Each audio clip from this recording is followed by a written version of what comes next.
ছোট পর্দায় বেশ জনপ্রিয় জুটি খায়রুল বাশার ও সাদিয়া আয়মান। তবে ক্যামেরার পেছনেও তাদের রসায়ন নিয়ে রয়েছে জোর গুঞ্জন। তাদের মধ্যে প্রেম হয়েছে এমন কথা ভাসছে শোবিজের হাওয়ায়। এবার গুঞ্জনের বিষয়ে কথা বললেন খায়রুল বাশার। সম্প্রতি গণমাধ্যমে দেয়া এক সাক্ষাৎকারে সাদিয়া আয়মানের সঙ্গে প্রেমের গুঞ্জনের বিষয়ে মুখ খুলেছেন তিনি। অভিনেতা স্পষ্ট জানিয়েছেন, প্রেমের বিষয়টি গুজব। খায়রুল বাশার বলেন, সাদিয়া ও আমার জুটি দর্শকের কাছে গ্রহণযোগ্যতা পেয়েছে, সেখান থেকেই এ চিন্তাগুলো আসে। আলোচনাটা কিন্তু সুন্দর, খারাপ কিছু না, আমি উপভোগ করি।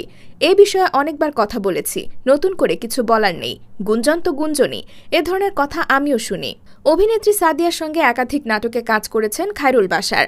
নাটকে বারবার জুটি বাঁধার প্রশ্নে অভিনেতা বলেন, অভিনয় শিল্পী নির্বাচন করেন নির্মাতারা।